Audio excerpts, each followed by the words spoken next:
सुप्रभात, सत श्री अकाल, आदाब। आज बात कर रहे हैं एक ऐसे विद्रोह का जो 7 दिनों में ही ब्रिटिश सरकार की सत्ता की नींवें हिला दी। 7 दिन में सत्ता की नींवें हिला दी। और 22 फरवरी से के एक दिन हड़ताल में 20 लाख मजदूरों ने इस आंदोलन का हिस्सा बन गया। मुंबई की सड़कें इनकलाब जिंदाबाद, जय हिंद, हिंदू मुस्लिम एक हो, आज़ाद हिंद फौज के सिपाहियों को मुक्त करो के नारे से मुंबई की गलियां, मुंबई की तटें जो सी शोर्स था सब गूंजने लगी। यह एक स्वतः स्फूर्त अभूतपूर्व हड़ताल के समर्थन में जन सैलाब उड़ गया। सरकार के विभेदात्मक नीति की जड़ें इतनी गहरी हो चुकी थी कि वह स्वतंत्रता पाने की जो ललक थी भारतीयों के लिए और बढ़ा दी। और एट लास्ट क्या हुआ, सरकार को भारत में भारतीयों के हित हेतु कैबिनेट मिशन भेजना पड़ा। इंडिवर फॉर यू आप देख रहे हैं।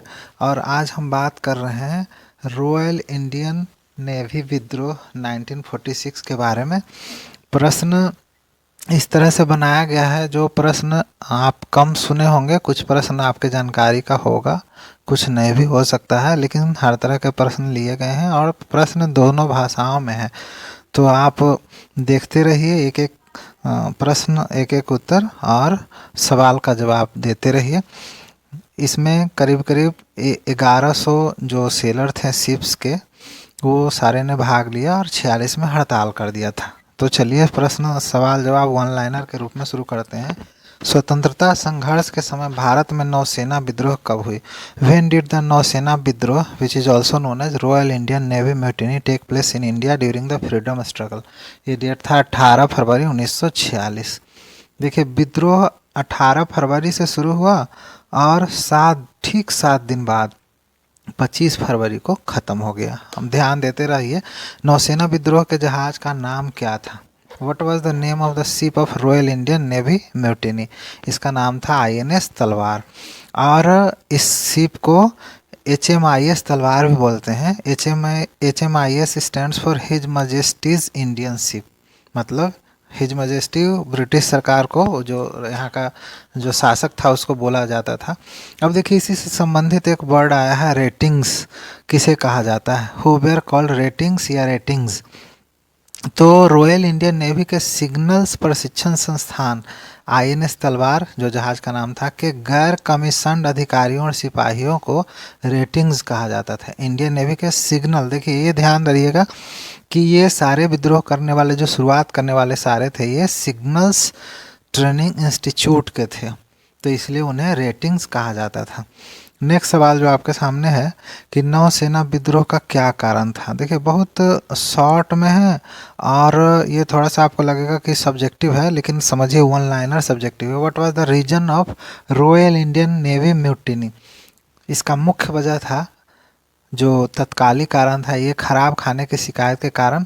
और एक और वजह था कि एक नाविक थे बीसी दत्त।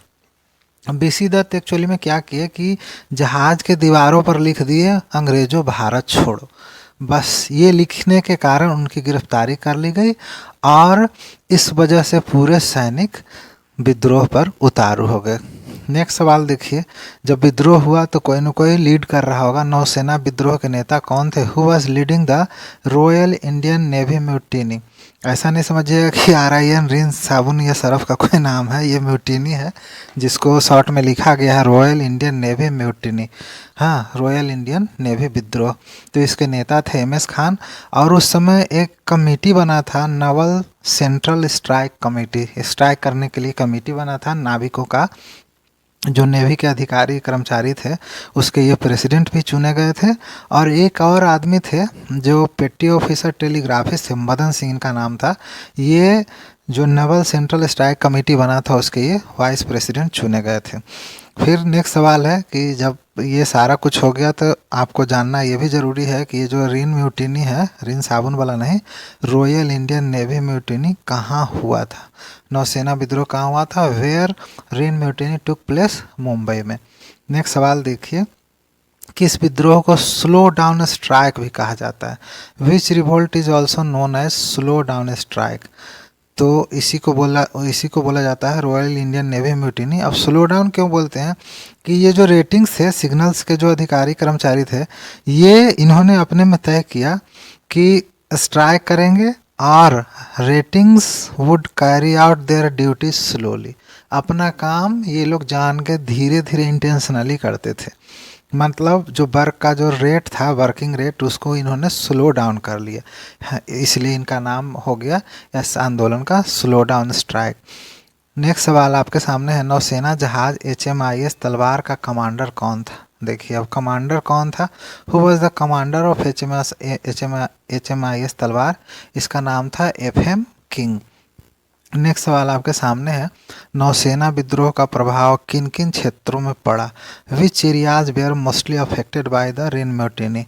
ये है शोर इस्टेब्लिशमेंट। शोर ये समुद्री किनारा वाला है।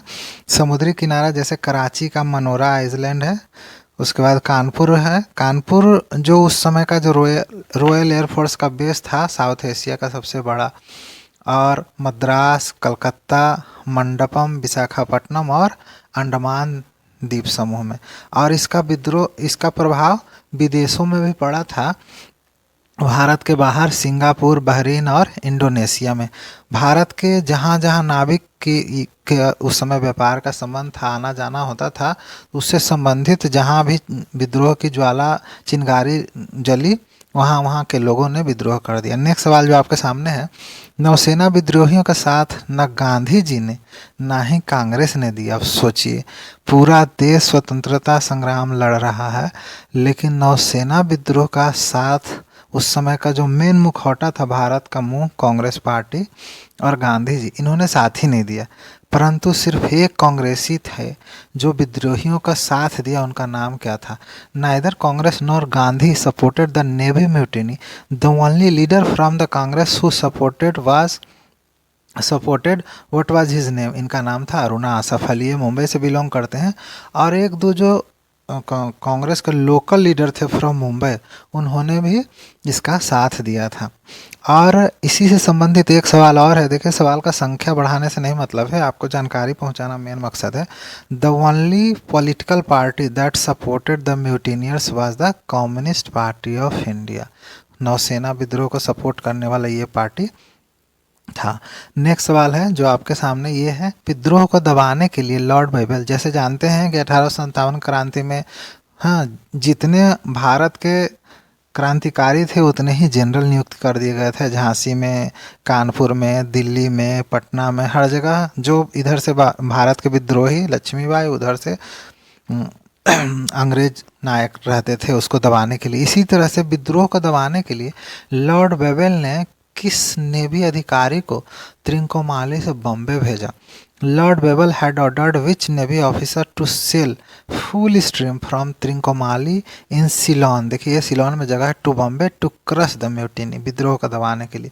इसका नाम था एडमिरल गॉडफ्रे। आप समझिए कि ये एडमिरल थे, लेकिन ये गॉड से फ्रे करते थे। अफ्रे ऐसे समझिए, थोड़ा ध्यान रहेगा, कुछ कुछ नाम में जोड़ उड़ के।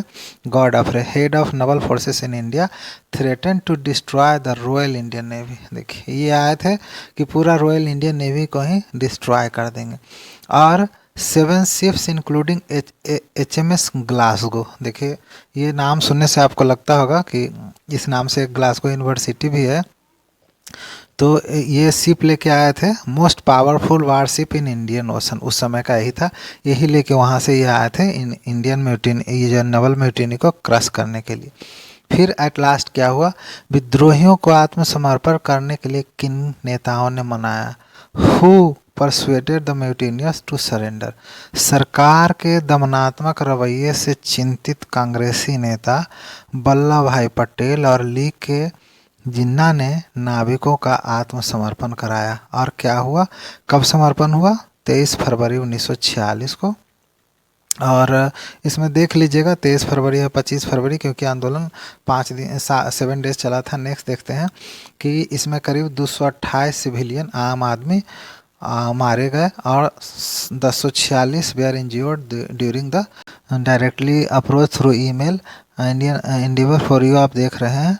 और अगर आपको वीडियो लगा कि इसमें कुछ दम है तो you may like share and subscribe. Thanks for watching.